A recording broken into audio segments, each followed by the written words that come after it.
كاع في هذا التصويت اللي هو الانسحاب من التصويت. الجزائر كانت ضمن الدول التي انسحبت من التصويت. سمعتيني انا السي نور الدين؟ عرفتي علاش الجزائر عضو غير دائم؟ الجزائر راهي عضو غير دائم في المجلس الأمن. عضو غير دائم، واخا عضو غير دائم. انا نقول لك علاش الجزائر انسحبت من التصويت. غادي نمشيو لقرار مجلس الامن، غادي نمشيو لميثاق الامم المتحده، غادي نمشيو القانون 23 من ميثاق الامم المتحده اللي هو كيخص القضيه ديال مجلس الامن. شنو كيقول لك؟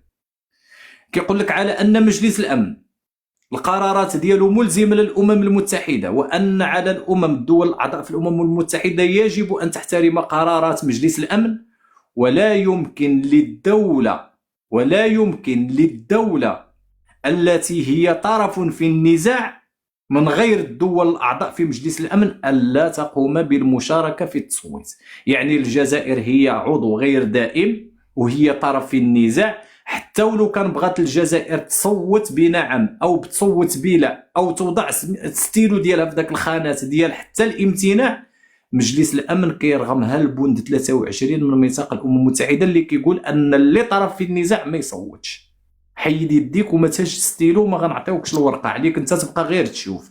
فهمتي كيفاش؟ انا وزير الخارجيه احمد عطاف قال لك حنا الجزائر لسنا طرف في النزاع، وكيكذب. هو وزير الخارجيه احمد عطاف قال لك على انهم اضافوا تعديلات فيما يخص المقترح القرار ديال مجلس الامن، وعلى ان هذا الحكم الذاتي تحت السياده المغربيه هو تعديلات جزائريه. فين عمر الجزائر كانت كتدعم الحكم الذاتي تحت السياده المغربيه؟ كيكذب. بصح شوف، حنا نقول لك انا شوف واش دار النظام الجزائري بالقضيه هذه الصحراويه.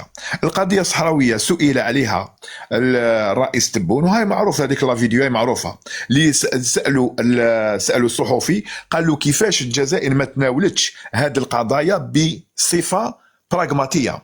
واش يقول له الرئيس؟ قال له انت مسير. قالوا انت مسير، راهم يسيروا فيك من جهات حرجوا بهذا السؤال. قال له القضيه الصحراويه، قالوا كلفت الجزائر، كلفتنا ملايير مليارات، والجزائر ما تخلاش على القضيه الصحراويه، وقضيه الصحراويه هي تصفيه احتلال. هذه شوف، هذه الكذبه الاولانيه. بهذا نقولوا الحرب. وتشوف انت يا اخي الكريم الحرب اللي قام بها الذباب الجزائري. حنا كيما هذاك الدبانه اللي طلعت يعرفوا يسبوا غير المغاربه، المخزن كذا، الصحراء الغربيه. هذا حنا في الجزائر واش داروا بهذه القضيه الصحراويه؟ واش داروا بها؟ اصدروا قانون الطوارئ. راك في حرب، فهمت؟ في قانون الطوارئ، حالة الطوارئ. وفي حالة الطوارئ انت تستعمل التعبئة العامة، عفوا سموه قانون التعبئة العامة. لا حالة الطوارئ منقولوا من 2020، والجزائر تخدم، القانون الجزائري يخدم بالتعليمة، فهمت؟ حنا وهذا نقولوا سجناء الرعي بسبب انك في حرب. هذا نقولوا هذا النظام الجزائري كان يستعمل مع الشعب الجزائري قانون الطوارئ مدة 6 سنين من 2020 لحد الآن، وإحنا عايشين تحت قانون الطوارئ. لأن هذا النظام الجزائري ما يقدرش شوف نعطيك مثل هذا نقولوا الحراك كان بمثابة الثورة. واش يدير النظام الجزائري؟ يروح يمشي هذا الحراك في المسار الدستوري.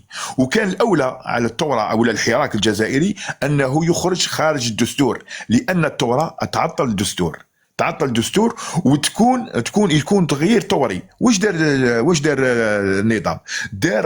راح دار الخطه خارطه التاريخ اللي خلاها بوتفليقه في 2019، نظن في مارس 2019 بعد اخر رساله تاعو قال لهم تكون انتخابات ما شاركش فيها، ويكون بعدها تعديل دستوري. واش دار نقولوا هذا النظام؟ مشى في هذا نقولوا الخطه هذه بعد الحوار الوطني تاع كمال يونس، كان بعدها صارت انتخابات وداروا تعديل دستوري.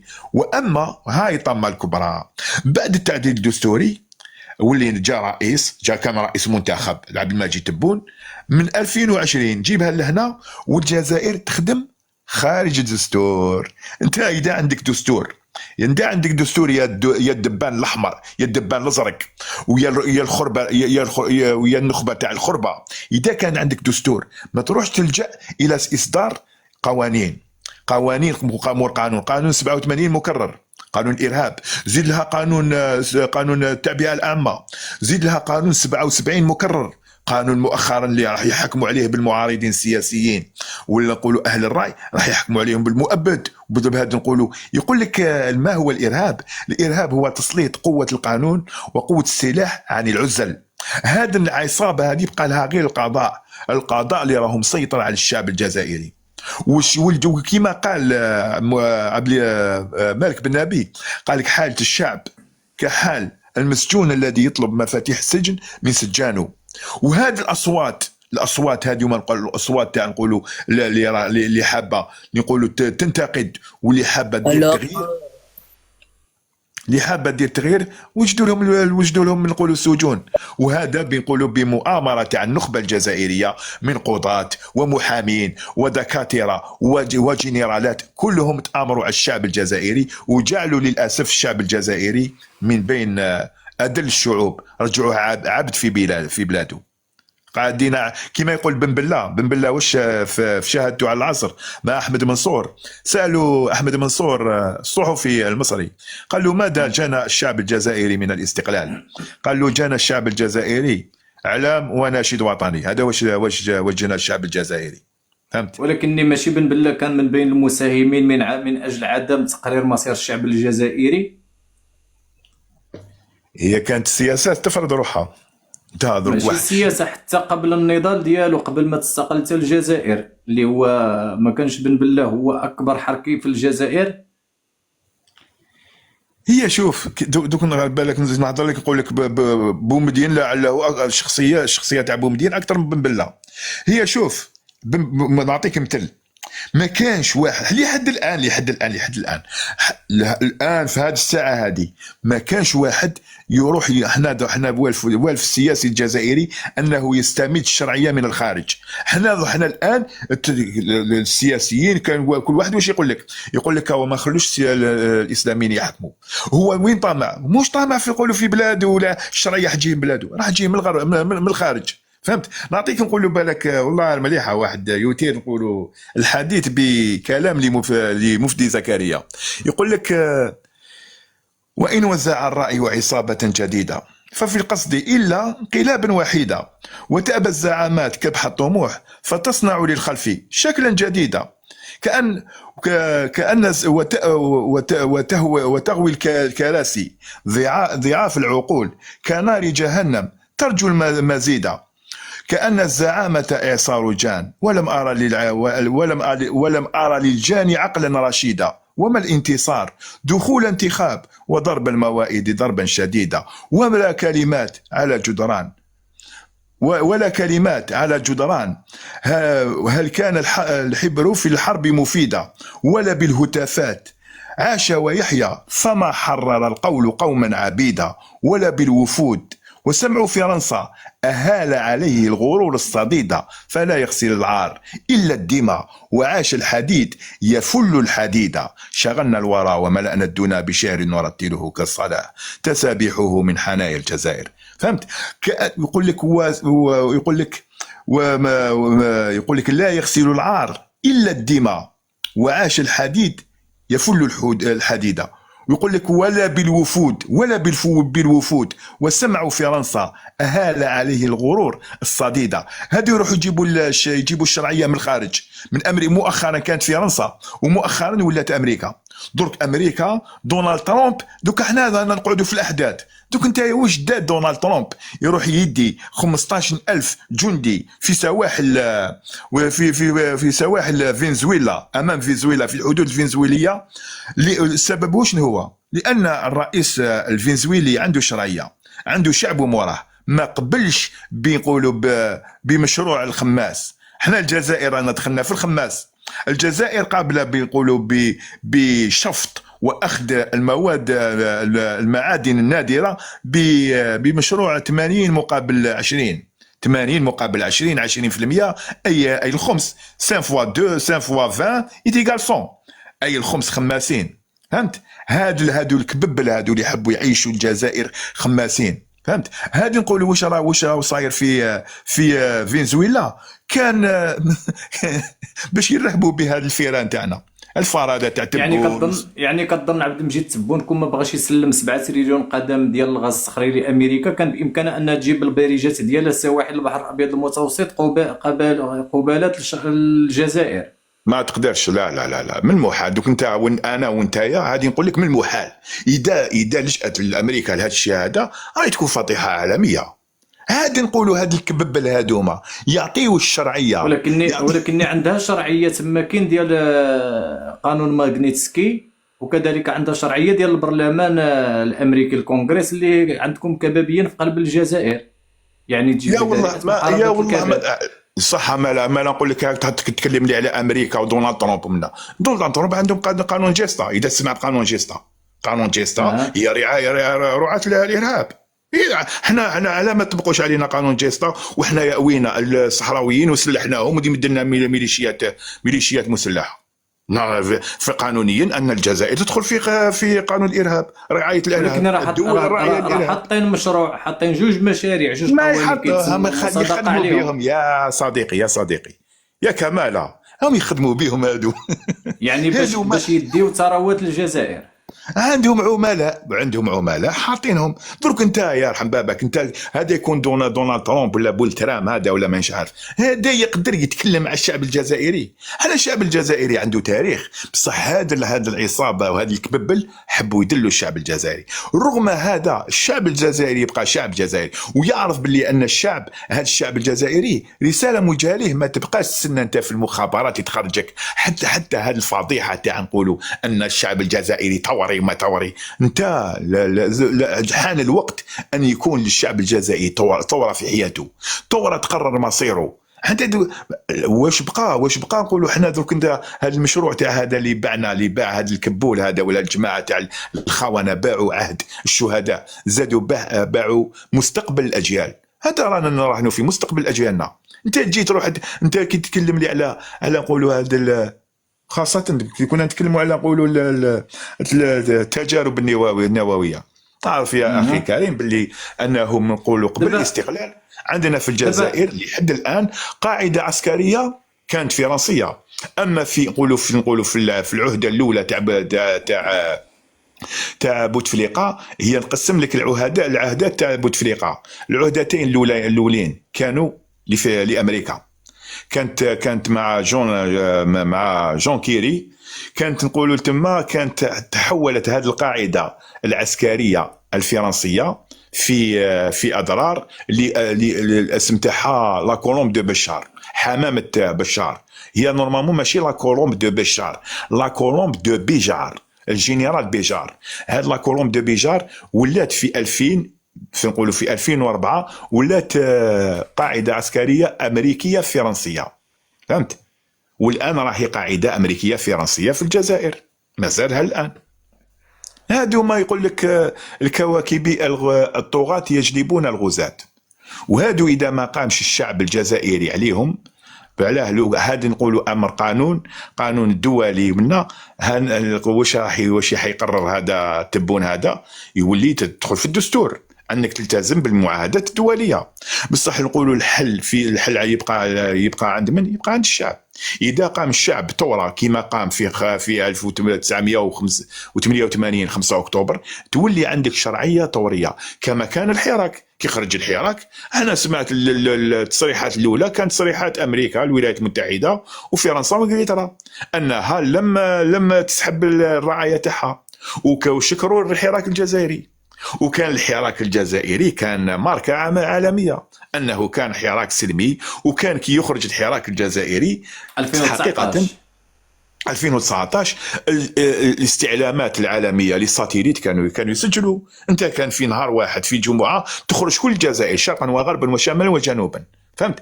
وكان 2019 ما كانش تنظيم استخباراتي خارجي، لا استخباراتي جزائري. كانت وراء المخابرات الجزائريه، وراء المخابرات الجزائريه. ولكن باش كتقول لي وزاره الدفاع تابعه لها الجهاز الامني، اذا وزاره الدفاع كتكون بيد رئيس الدوله. لا درك لا ما كانش. هي شوف عندنا احنا كاين، نعطيك مثل كيما نقول لك هذه الازمه اللي حاليا اللي صارت في فرنسا. الازمه الحاليه اللي صايره في فرنسا شكون سببها؟ حنا عندنا كاين مقوله قالها تبون: مشروع بوتفليقه لن يتوقف. اذا هنا كاينين، اذا هنا تقر على انه كاين ربما ما تقدرش تقولها كاينه دوله في قلب دوله. كاين، شوف المخابرات واعره صعيبه انك المخابرات الجزائريه تخترق ولا الجيش الجزائري يخترق، صعيبه لان فيها الرصاص، فيها رصاص. بصح نقولوا الجهات الاخرى، الجهات نقولوا الامن الوطني مخترق 100%. والدليل على انه محدث واسمه فريد بن شيخ ومدير الامن الوطني راه في السجن بسبب تخابره مع قولوا الجهات الفرنسيه. وكانوا وللاسف يقول لك المراه الخير مراه والشر مراه. للاسف هذه ابتسامه دي تابع لها المخابرات. الامن الوطني راه تابع لوزاره الداخليه، وزاره الداخليه تابع لها المخابرات الداخليه المخابرات الداخليه بكري كانت المخابرات الداخليه. الان راه المخابرات راهي ملحقه برئيس الدوله بالرئاسه. الحقها بوتفليقه في سنه 2015. الحق المخابرات بالرئاسه. واش دار لها؟ انزع لها الضبطيه القضائيه، انها رجال المخابرات ما يتابعوش القضيه. الضبطيه القضائيه تولي نعتقد لعلكم تسمعوا بالضبطيه القضائيه. الجزائر عاطف ماشي مؤسسات فصل السلطه تتحكم في سلطه. لا شوف خويا، احنا دوكا بالك لو كان تعودوا يا واحد هي شوف كاين كاين هاد نقولوا الاله اللي راهي في يدنا، هاد الاعلام هذه يقول لك السلطه الرابعه. احنا هاد نقولوا المعلومه. انا كي بغيتي دير شي مداخله غير مرحبا. دامي محمد الفانك الجزائري نور الدين، ولكن ما كاينش. السلام ورحمه الله. كمال عندي سيت 15 يوم ما طلعتش التيك توك. طلعت زيفت لي انت انفيتاسيون، ما بغيتش راك مزعفني كامل خاطر اللي فاتت هبطني وقلت لي كلام نابي رغم معليش تجاوز. ما تكونش دبابه برك، هذا ما يكون راجل ما يهبطك حتى واحد، بصح تكون دبابه يهبطك. لا اسمع خويا، اسكت الله يرحم الوالدين، اسكت. سمعت الكلام تاعك، علاش تغلط فيا انا كجزائري؟ علاش تغلط فيا؟ علاش تقول لي واجه امريكا؟ نشوفوا يا ربك، نشوفوا في العالم الروس راه مدلول قدام الامريكان.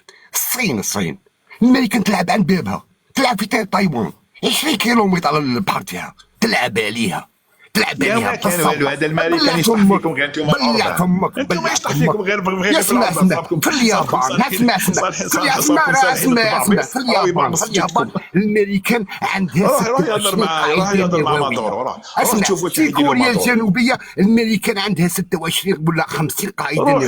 روح لكوريا اسمع ربك روح لكوريا الشماليه لا تغيب عنها الشمس. اسمع في بريطانيا الامبراطوريه عمي محمد الفانك مع الاخ نور فيها 20 قاعده نوويه تاع الامريكان. الله رمان يا ربك، ولكن ما كاينش اختلاف بينك وبين الاخ نور. اسمع الله رمان اللي نوضت الحرب العالميه الثانيه، سمعتني، واللي دارت الجير يهضروا عليها، واللي فيها 60 مليون واحد ميت. الامريكان حاطه فيها اكبر قاعده في العالم.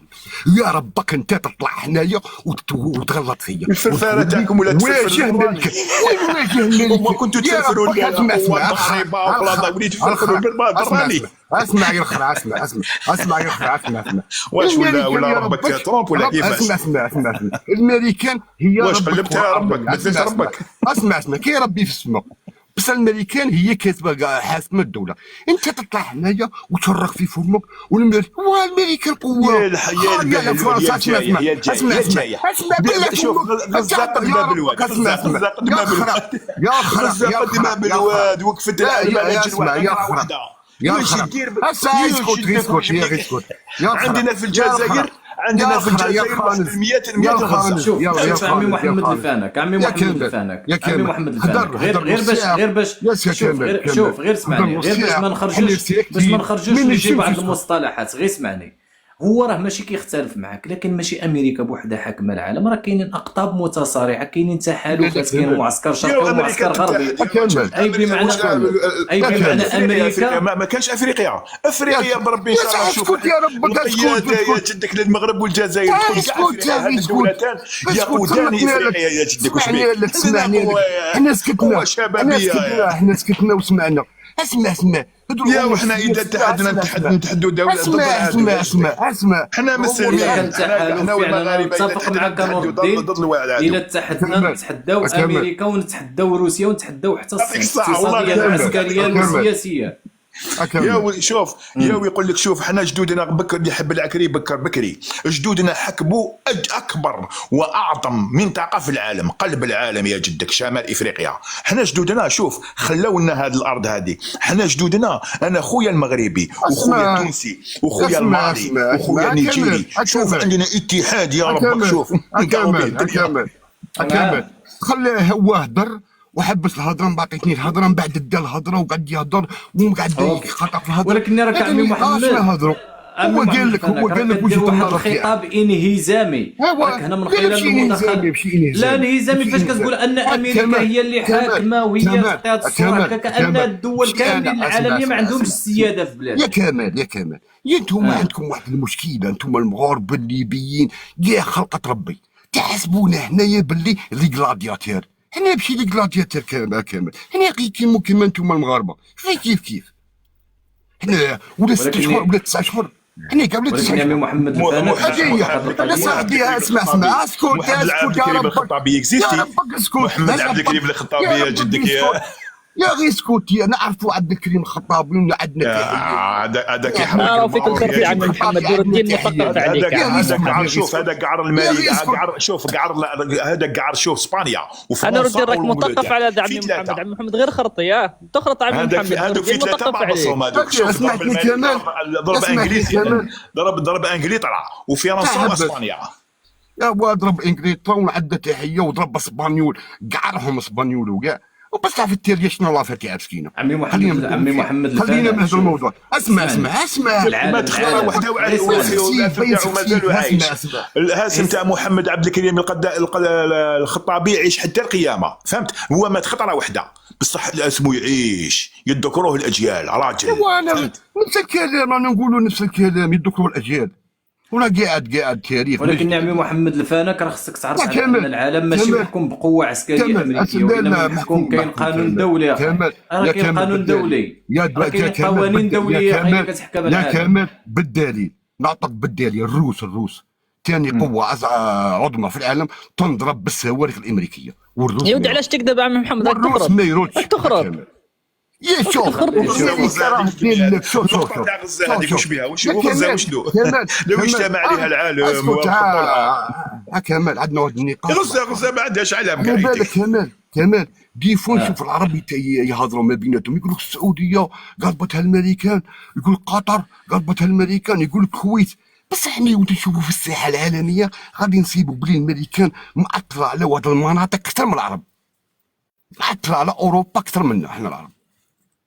نشوفوا شا صاري في اوروبا من امريكان تلعب بهم لعب، تبيع لهم. يعني انت تقول لنا راهي امريكا تتحكم في الجزائر.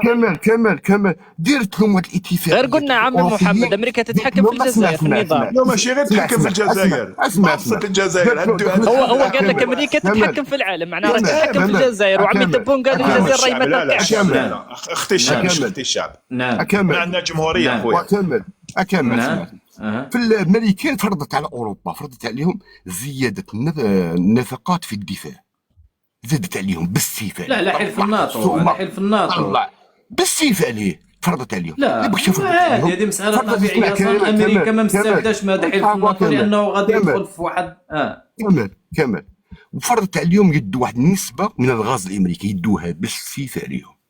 فرضوا عليهم ما يتعاملوش مع، ما يشروش الغاز والبترول الروسي رغم انه رخيص ويعاونهم في الاقتصاد تاعهم وكاش. وفرضوا عليهم الغاز الامريكي الغالي. فرضوا اش بغي نقول لك على الصين، الشمس ضربوهم. ولكن روسيا عمي محمد الفانك، فاش كتقول لي امريكا فرضت عليهم الغاز ديالهم، اصلا روسيا هي اللي قطعت الغاز ديالها على اوروبا، واللي عوض الغاز ديال اوروبا هو الجزائر. ديال امريكا هو الجزائر. كمل هذه مغالطه. روسيا اللي منعت الغاز ديال على اوروبا دارتها كذريعه من اجل الحرب ديالها مع اوكرانيا حتى اليوم. الله يلعن الشيطان. كاين دول اللي تدي الغاز الروسي، والغاز اللي ما يفوت على اوكرانيا، هذه امنها ولا قعد.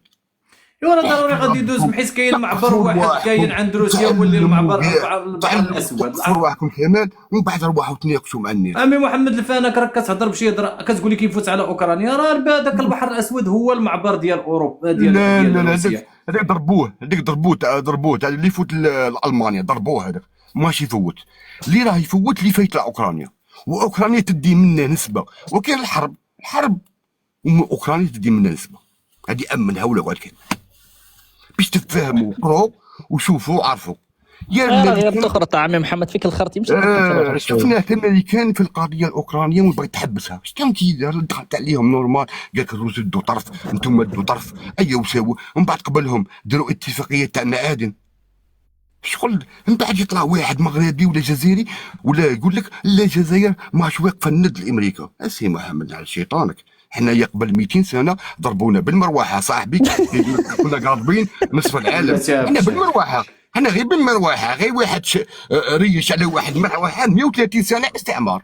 كنا بلا خاطر واحد المروحه كيما يجي انت في 2025 تجي تغلطني انا يا جزائري اللي قاري التاريخ تاعي وفاهم التاريخ تاعي، ندخل الصف سمعتني كيما مداخلين خياتنا ندخلوا معاهم نورمال.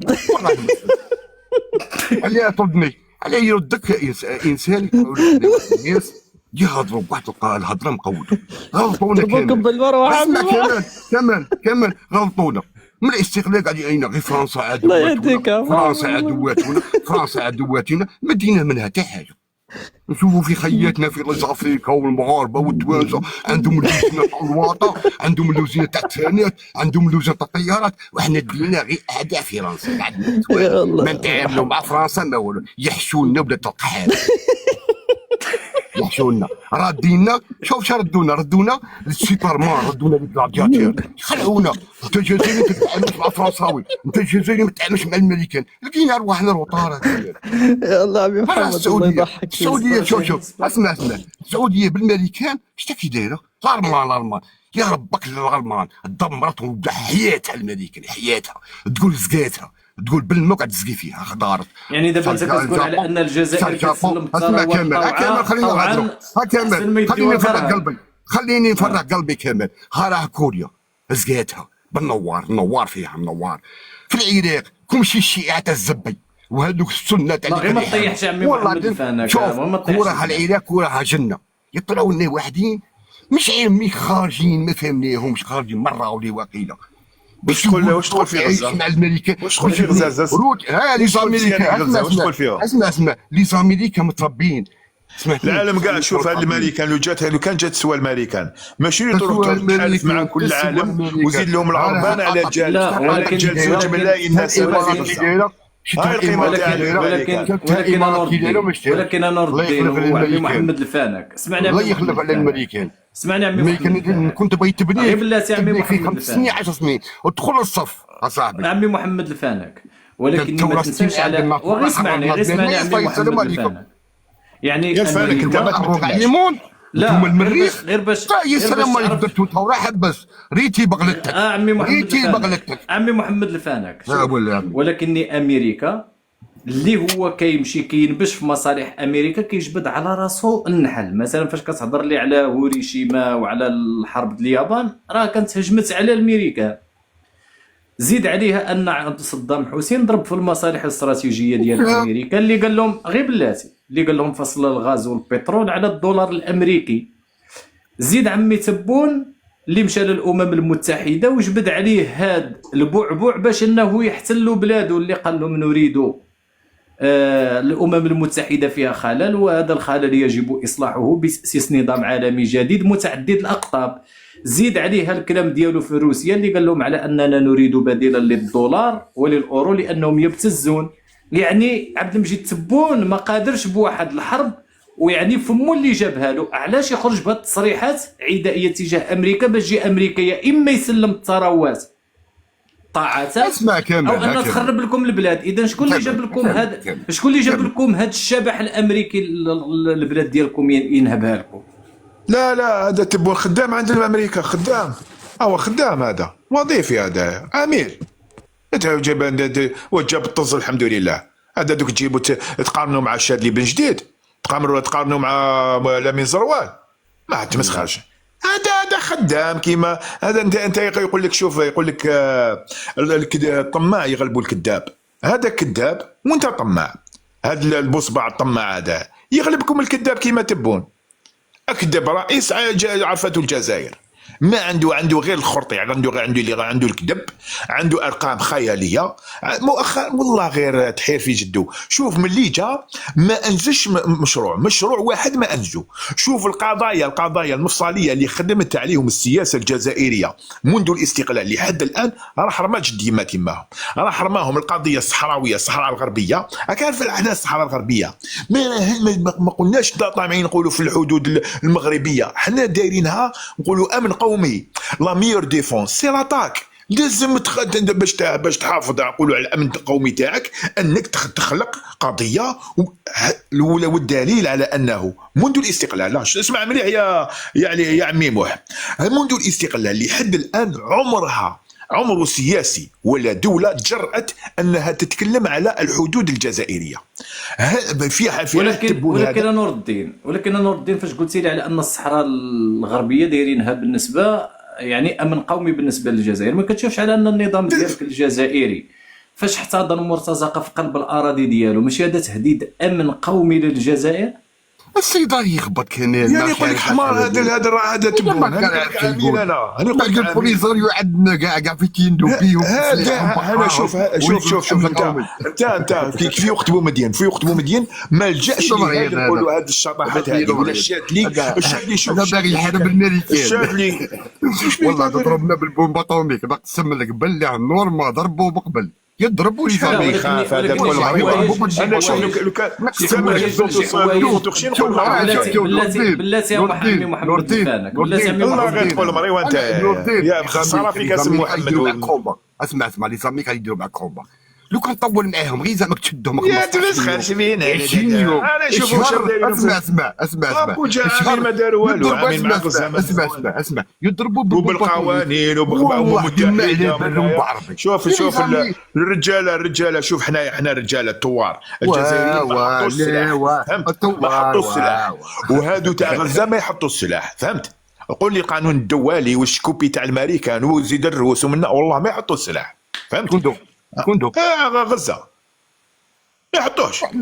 ما غادي نقولوا حنايا في القضيه جبت عليها هذوك صحابنا هذوك هما الرجال هذوك هما. نشوف انا هذيك هي لا تكتيك، لا تكتيك. شوف اسمع يا عمي محمد، اسمع شوف الحروب عمرها ما تكسب من السماء، فهمت؟ تكسب من الارض. عندك شبر راك حاط شبر، فهمت؟ راك حاكم شبر. هذا نقولوا الفضاء، هذا الفضاء الازرق اللي تشطح لي فيه نتايا وواحد يديروا شوف الهضره على اللي بكى على راس الميت، فهمت؟ احنا رانا في بلادنا والمغربي راهو في بلاده والفلسطيني راهو في بلاده، فهمت؟ وانت يا شوف تقعد كي الدبان ما يدير والو. ليش الدبان؟ انت خاصك تخصص تتكلم على حماس والحرب ويديروا الحرب مع اسرائيل. ولد عمي هذاك هو الضمان، السلاح هو الضمان. شعب يحيد كلماته بزاف، حبسوا الكلام. مساكن كانوا حابسين وما يقتلوا فيهم. كان يقتلوا 6، كان يقتلوا 6 7 8 في العام، يقتلوا واقع. هذا واقع. انت شكون اللي هادو ولا يموتوا شكون يقتلهم؟ شكون يتوفاهم؟ ربي ولا هادو الاسرائيليين يقتلوا فيهم؟ ادخل لجوجل يا وجه الاجل تاعهم يا الزرق يا البهلوليه. اسمع اليوم هادو كيموتوا بشهاده. هادوك شوف الكيان الصوصي واش يقول لك على المسلم يغلبني الشهاده. احنا عندنا الشهاده يا جدك.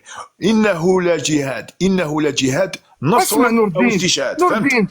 يا ولدي عندنا الله يهديك البنكه تاع الاخيره يا نور الدين. رانا نقول لكم انتم الجزائريين، اسمع يا نور الدين، انت وليت حمار في العقليه تاعك. راني نقول لك انت الجزائري دبانه وما تخدمش كيما هي. اسمع يا نور الدين، تعيش ميت موت راجل يا نور الدين. يا البهلول يا الجاي. موت يا نور راجل. الدين يا نور الدين يا نور الدين يا نور الدين، حنا حررنا بلادنا بثوره، يعني بصح باش نفرضوها على الناس.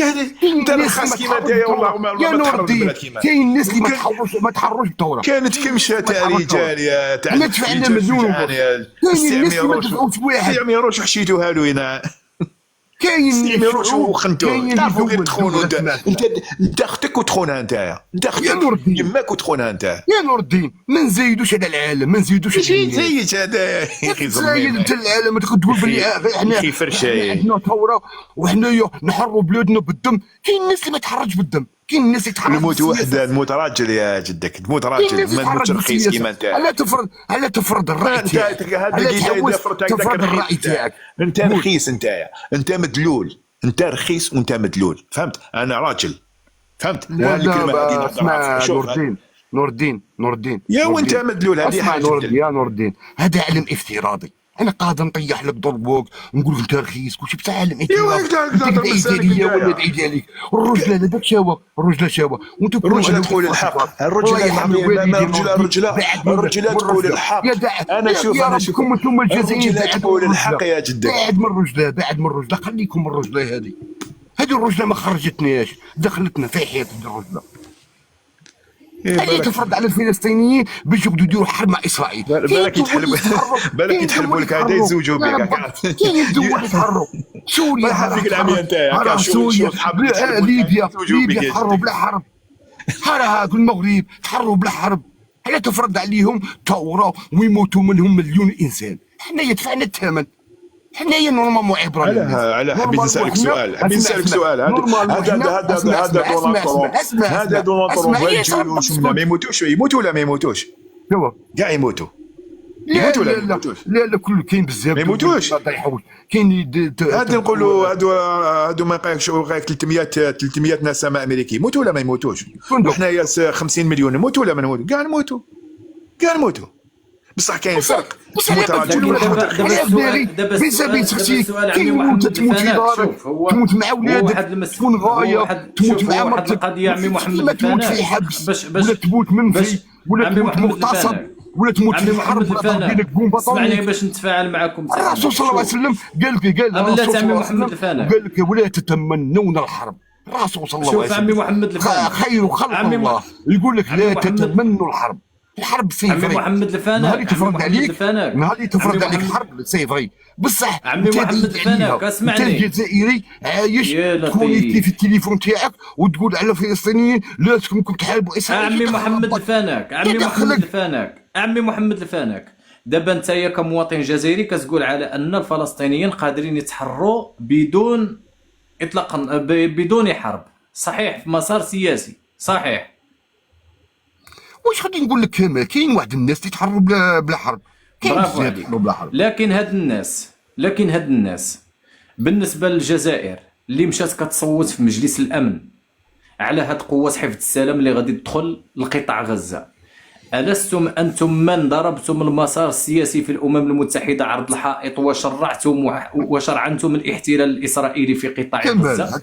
كمل جاوبني يا عمي محمد. نوريك اسمع كمل جاوبني يا عمي محمد. اسمع كمل. ما تقوليش نوريك دوال، جاوبني يا عمي محمد. خيانة وليس تطبيع. عمي محمد الفانك جاوبنا. عمي محمد تعرف خير من خديجة بن قلنا، خير من خديجة بن قلنا تاعي. اسكت نجاوبك. خديجة بن قلنا قالت لك أكبر خيانة في تاريخ الأمم المتحدة، أكبر خيانة قامت بها الجزائر في تاريخ الأمم المتحدة، أنها سلمت هذا الشعب العازل، سلمته. هذا واش راهو يصرى في غزة من الفوق مسؤول عليه الشعب الجزائري كيما انت الكواف، والرئيس الكبول هذايا مسؤول على واش حيصرى في غزة. هذا نقولوا واش دارت الجزائر؟ دارت الهدنه من طرف واحد. كمل. دوك تشوف نقولوا القتيله، تقولوا الجرائم في غزة بشرعيه عطاتها الجزائر. كملت ولا ما كملت؟ كاين واحد الدول بزاف الشعب الخاين، نهضر على الشعب الرئيس الخاين والشعب الخاين. اسمع كاين دول بزاف في العالم اللي انا اسمع يا كمال، انا اتبرع منهم، انا هادو اسمع انا اتبرع من الخونات. اسمع كمال كاين بزاف دول في العالم اللي تحرض يسموها كما قال لك باتفاقيه السلام ولا نوريك كيما ولكن هذا الدول قبل عمي محمد الفانك راك تهضر لي، ولكن انت راك قتلتي المسار السياسي يا صاحبي، انت راك شرعنتي الاحتلال.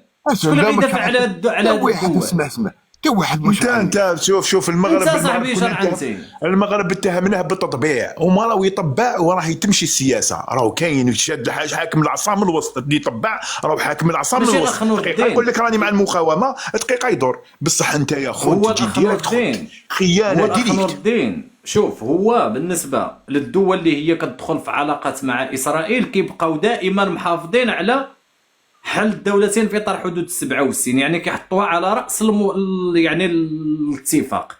حنا فاش كنجيو للجزائر اللي كتصوت على قوات حفظ السلام بالتشاور مع جيش الاحتلال، اللي الاداره ديال هاد قطاع غزه غادي تصبح تحت السياده ديال ديك قوات حفظ السلام. اذا هنا كتشوف ان الجزائر التصويت ديالها في مجلس الامن ونزع السلاح يعني شرعنة الاحتلال ضربت المقاومة الفلسطينية عرض الحائط. في حالة ما تم رفع السلاح من طرف المقاومة غادي تصنف جماعة كبابية. إذا هنا المسار السياسي فين هو؟ حبس، لأن الأمم المتحدة راه كتوقف بقرار مجلس الأمن اللي صوتي عليه، بحيث ما يمكنش شي دولة تاخذ قرار غير ذاك القرار.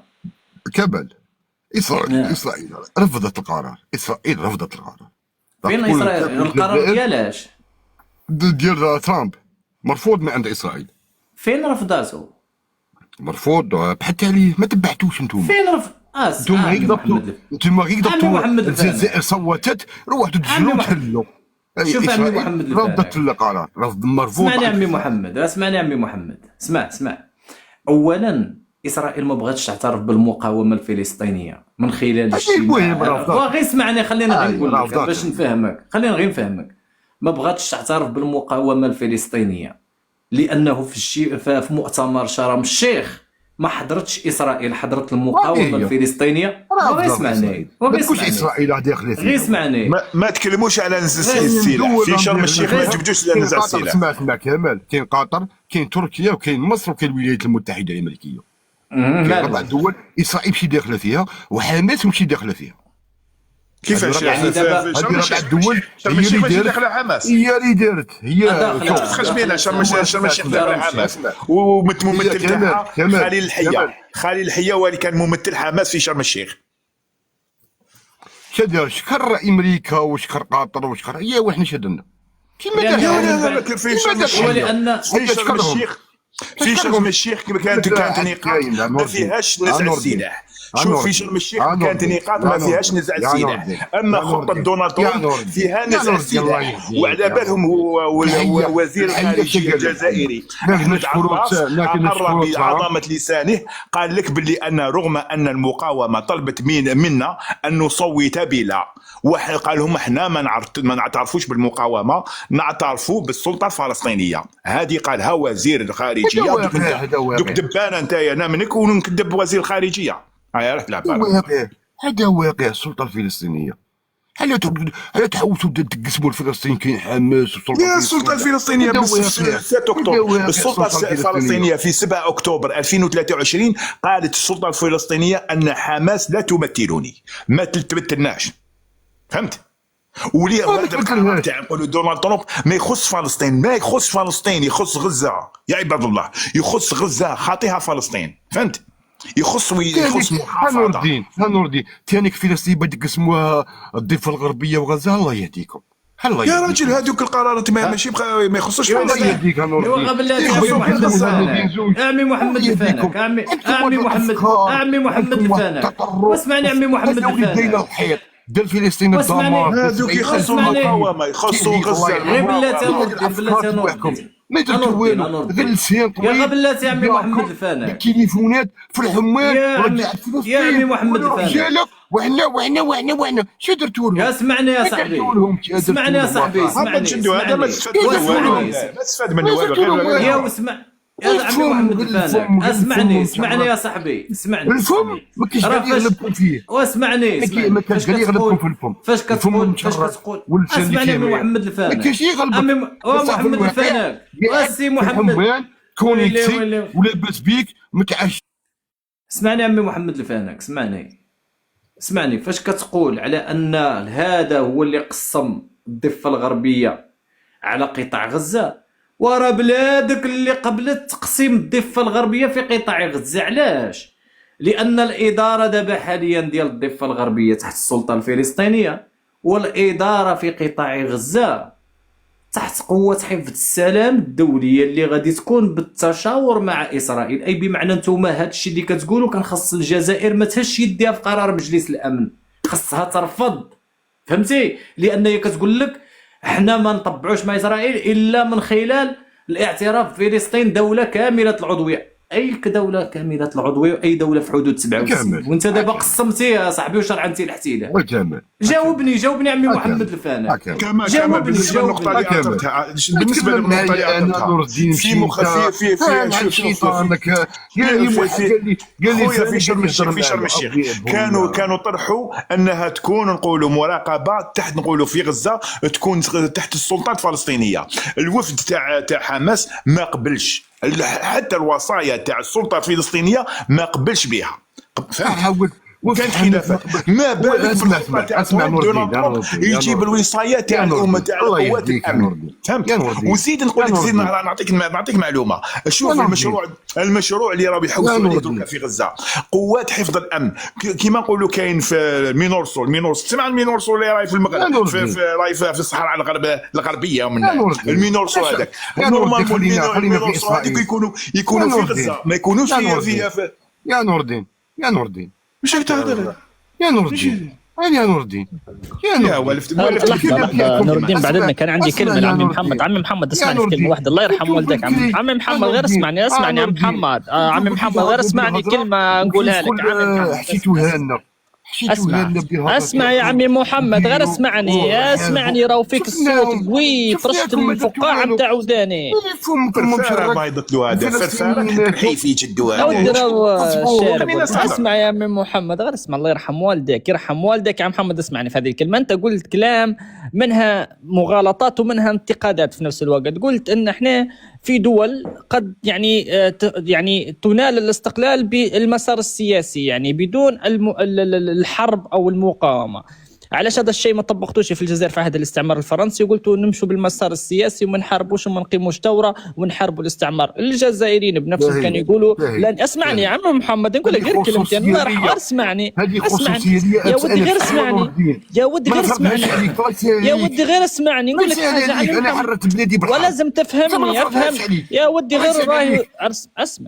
اسمعني يا محمد، صلي على النبي واستهدى بالله وهدي اعصابك شويه واسمع معي كلمتين نقولهم لك وكمل على روحك. قلت لك اسمع، لو كان ما نخليش بطريقه سياسيه بلا الباطل. عمي محمد راه ضروري خصنا نفرقوا الكلمات. تفضل يا شاهين، قول. شوف انا نقول حاجه انا نقول حاجه واحده. اسمعني يا عم محمد، يا عمي محمد اسمعني، نقول لك كلمتين. اسمعني، الله يرحم والديك، الرحمه على والديك. خلي شاهين يتكلم، خلي شاهين يتكلم باش تسمع وتجاوب. راه طلعت لك سؤال جيريان باش يعاود. شوف عم محمد، نقول لك حاجه بسيطه. الريفي راني بعثك النيميرو تاعي في الخاص. الريفي لحظه يا ربي، لحظه يا الجريان، لحظه يا رجل، نكملوا كلمتين. احنا نسكتوا واحد يطلع واحد على فاتحين احنا حضانه اطفال عندنا هنا. اسمعوني، اللي يطلع لللايف يحترم روحه. فاتحين لايف سياسي، راهي ماهيش حضانه اطفال هنا باش كل واحد يطلع يبكي ولا يطلع يتكلم.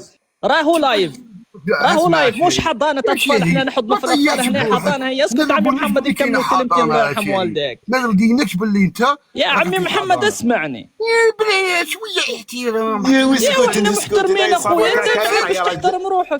ماهيش حضانه، راهو لايف. راهي طايره غير بالله فمك راك تكسر في فمك في باطل. انت راك هنا كيف تحاور غير تكسر بالله فمك العصابه تاعك راهي. ربي ان شاء الله. شوف هذا اول حاجه، والله الا عيب امي محمد. احنا سحبناك راجل كبير وعاقل، احنا راه فاتحين لايف نناقشوا ونتحاوروا ونتبادلوا الطرف الحديث والحوار، مش مشكله يعني. احنا مش فاتحين حضانه ولا جايين احنا نبوا نتعاركوا، احنا نعطوا في اراء. وممكن راي ما يعجبش حتى الاخوه المغاربه ولا اي جزائريين توانس. احنا اللي حابين نوصلوا لك انك انت مررت مغالطات منها. قلت احنا ممكن في دول تاخذ الاستقلال عبر المسار السياسي. هذا الشيء خاطئ جدا، لان ما فيش دوله في العالم شفتها اخذت الاستقلال بمسار سياسي الا عن طريق افواه بأفواه البندقية، أو لازم يكون في مقاومة وما بعدها ننتقلوا إلى مرحلة المسار السياسي أو الاتفاق على استقلال هذا البلد. ثانيا أنت يا أمي محمد قلت تونس والمغرب والجزائر وليبيا ما خدوش الاستقلال إلا بالمسار السياسي. أنت قلت المغرب وتونس وليبيا لم يحاربوا الاستعمار وقد نالوا الاستقلال متاعهم بالمسار السياسي.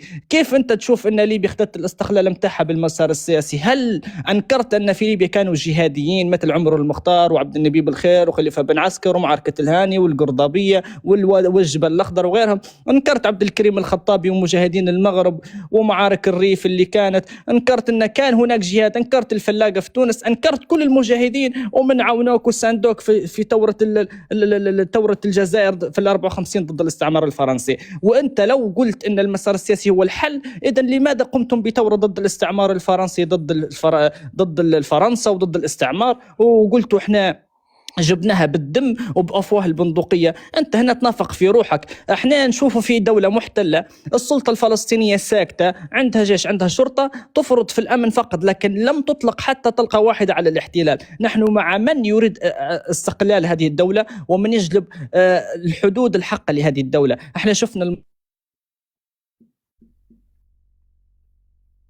سمعوا في صوت. احنا شفنا المقاومة في غزة هي من تحارب وتحاول جلب الأصوات العالمية والتفاف دول العالم لها. مثلا لولا معركة 7 أكتوبر هو فرنسا اليوم ما اعترفتش بدولة فلسطين. شفنا العديد من الدول الأوروبية مثل أسبانيا فرنسا دول العالم قالوا احنا نعترف بدولة فلسطين. لازم تتحرك باش بعدين تنتقل من مرحلة المقاومة لمرحلة المسار السياسي أو الجلوس على طاولة واحدة. أنت عمي محمد هنا انكرت المقاومة، انكرت الجهاد، انكرت الثوار، انكرت الأحرار، انكرت ان احنا حاربنا، ان احنا جلبنا الاستقلال. علاش راك تلم على النظام، على خيانة النظام؟ هل وصلت بك الدناء عمي محمد انك باش تلمع صورة النظام تنكر الجهاد وتنكر المقاومة تقول افضل حل مع نجي نتكلم؟ عارف المايك تسكر عندي انا والله ما فهمت. عمي محمد الحل الوحيد هو انك انت تنتقل للحرب. اليوم انا معناها اسمعني يا محمد، اليوم معناها تدخل فرنسا تحتل الجزائر مرة اخرى ونقولوا معليش يا فرنسا احتلتنا، نقعدوا معها طاولة ونجيب استقلالنا بحل سلمي وبمسار سياسي. هذا غلط. معناه انت منبطح للاستعمار وتلمع في الصورة، وتلمعت الصورة بطريقة خاطئة اصلا. ان اليوم شفنا احنا عمار بن جامع قال نشكر الرئيس ترامب احنا راهو ضد المقاومة والمقاومة راهي مجهولة ونسحبوا السلاح نتاعها ولا توجد مقاومة وتوجد هناك سلطة فلسطينية منبطحة للكيان. وحنا طلبنا التودد لأمريكا وطلبنا التودد من إسرائيل والعفو والرحمة. هذا هو قصدك أنت. نعطوك مداخلة تراك تكلمت لك أنا منك تنبطح وتنكر جهاد دول الجوار. هذا أكبر خطأ درت أنت. أعطيني دقيقة.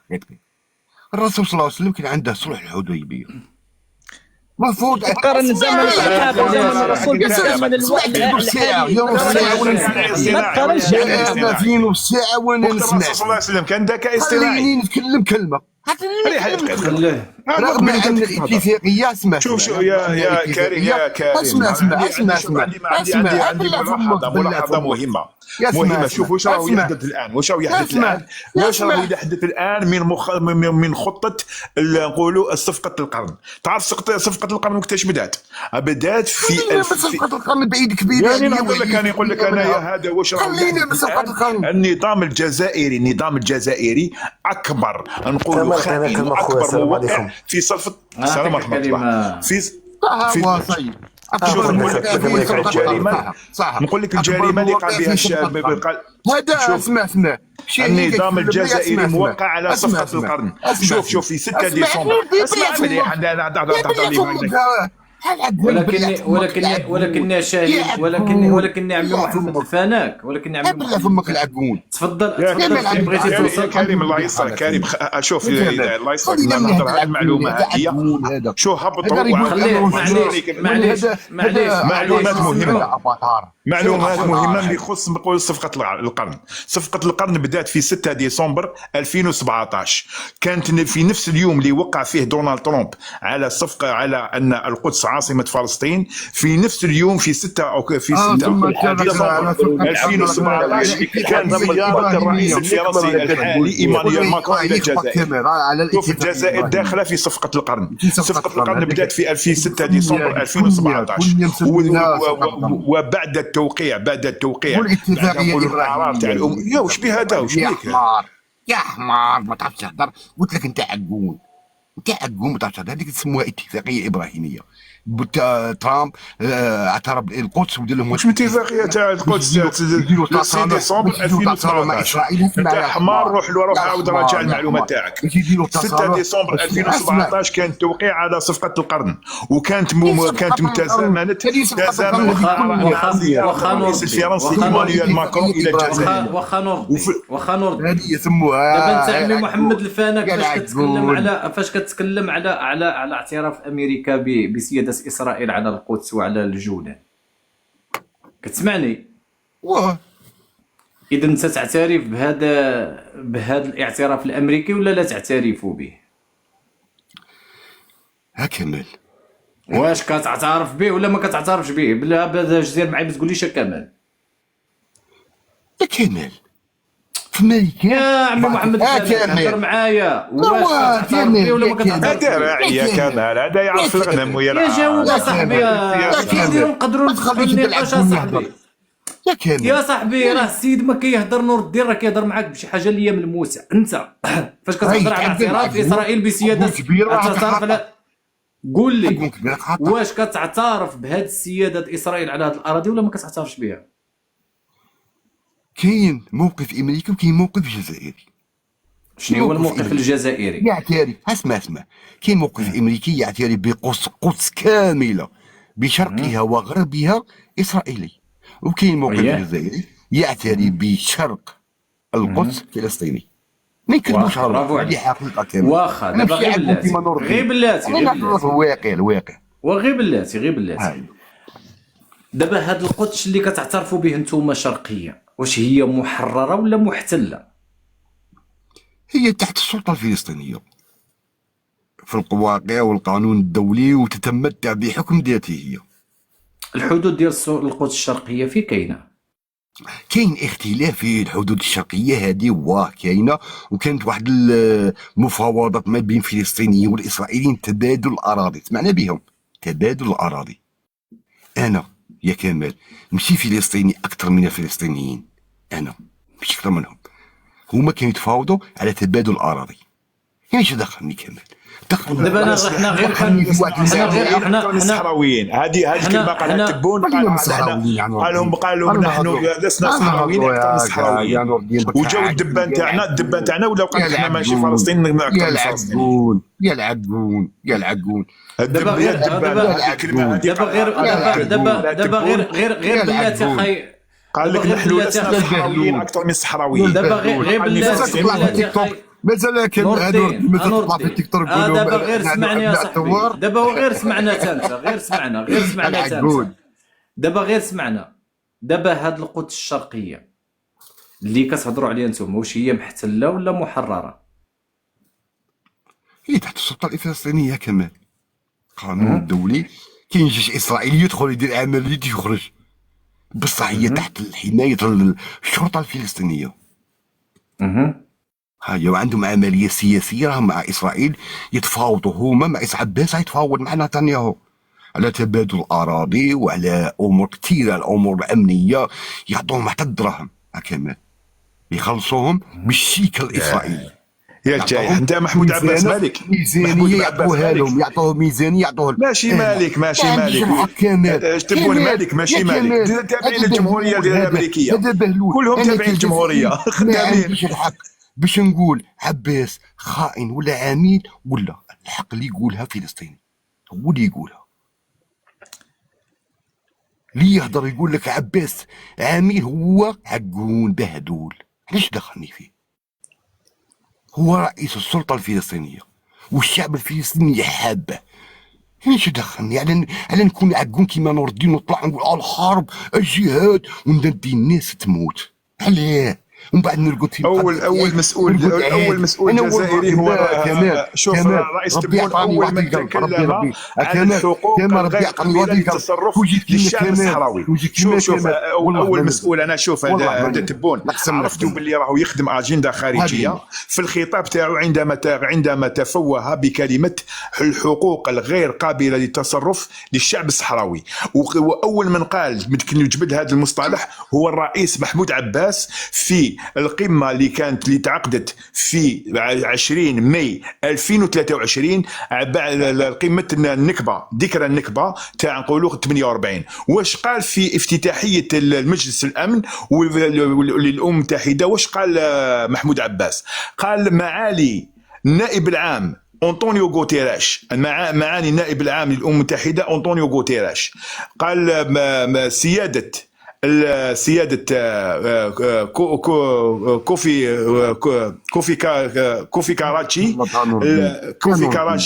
كراچي رئيس لجنة الأمم المتحدة، ومعالي الشيخ نيانغ، اسمع مليح، الشيخ نيانغ رئيس لجنة